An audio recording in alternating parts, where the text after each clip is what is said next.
Sampurasun, hai kawan, jumpa kembali dengan saya di channel Gairani Plants. Kali ini saya akan membahas habis tentang tanaman karnivora Dionaea muscipula Venus flytrap. Apa keunikan tanaman ini? Simak video saya selengkapnya.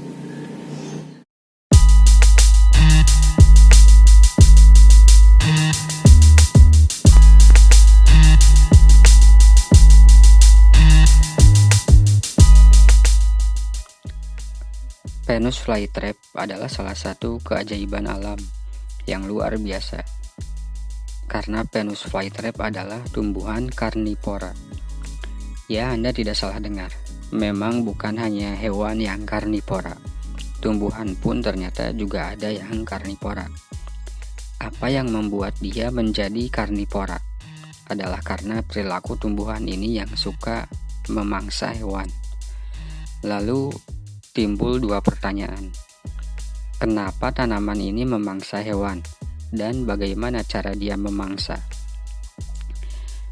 Seperti halnya tumbuhan pada umumnya, Venus flytrap juga melakukan fotosintesis. Itu penting karena mereka mendapatkan energi dari sinar matahari. Dan itu juga merupakan ciri utama tumbuhan. Lalu kenapa mereka menjebak dan mencerna serangga? Jawabannya ada di dalam tanah. Sebagian besar tumbuhan menyerap nutrisi dari dalam tanah. Yang diserap tumbuhan adalah unsur-unsur hara seperti nitrogen, belerang, fosfor, magnesium, kalsium, dan kalium. Semua itu sangat penting bagi keberlangsungan hidup tanaman. Tetapi masalahnya, kesuburan tanah di setiap tempat itu berbeda-beda. Tidak semua tempat menyediakan unsur-unsur kesuburan tersebut, dan sebagian besar tanaman tidak dapat bertahan hidup di tanah basah yang asam dan miskin kesuburan karena akan kekurangan nutrisi. Nah, di tempat seperti itulah Venus flytrap ini hidup. Tempat yang tidak subur seperti itulah Venus flytrap ini hidup.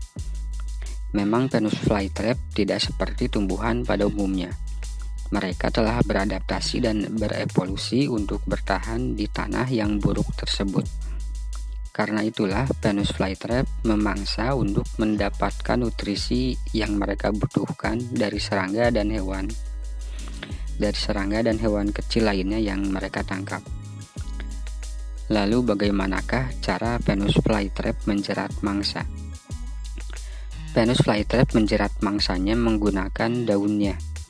Daun ini sudah termodifikasi sedemikian rupa lewat proses evolusi untuk bisa menjerat mangsa.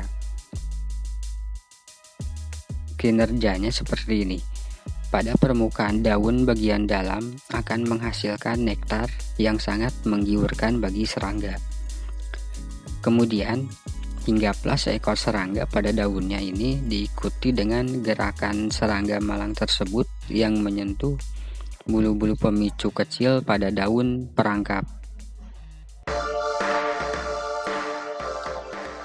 Dan seketika itu daun perangkap akan menutup dalam waktu kurang dari 1 detik. Setelah daun perangkap ditutup rapat, asam pencernaan dan enzim melarutkan sup yang kaya akan nutrisi. Asam pencernaan dan enzim melarutkan serangga dan tanaman menyerap sup yang kaya akan nutrisi.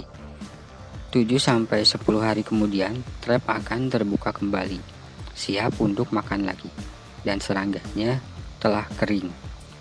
Bisa tersapu oleh angin untuk membuang. Ya kawan,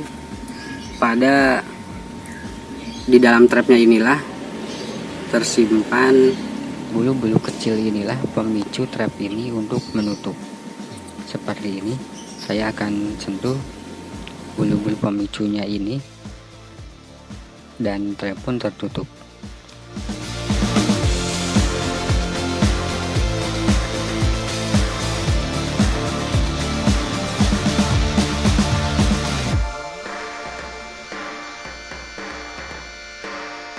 Lalu bagaimana jika ada sesuatu yang jatuh menimpa bulu-bulu trap ini, seperti hujan misalnya?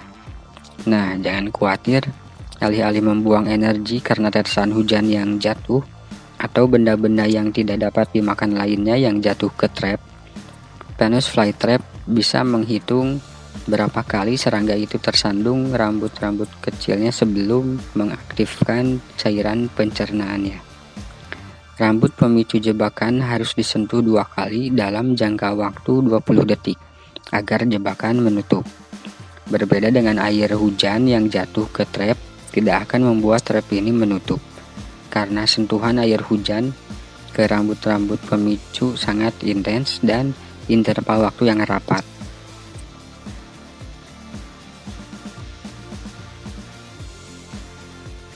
Lalu bagaimana cara memelihara tanaman ini?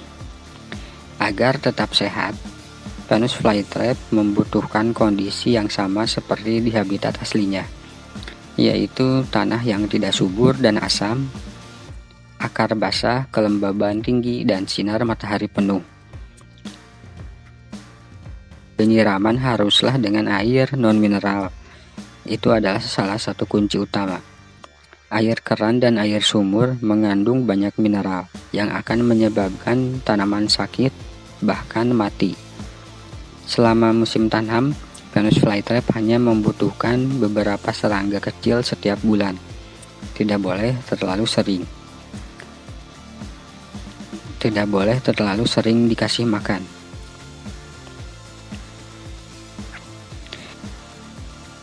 Penyiraman haruslah dengan air non-mineral. Itu adalah salah satu kunci utama. Air keran dan air sumur mengandung banyak mineral yang akan menyebabkan tanaman sakit, bahkan mati. Air non-mineral itu contohnya seperti air hujan, air demineralisasi, air pembuangan AC, dan lain-lain.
Ya kawan, cukup sekian saja video kali ini.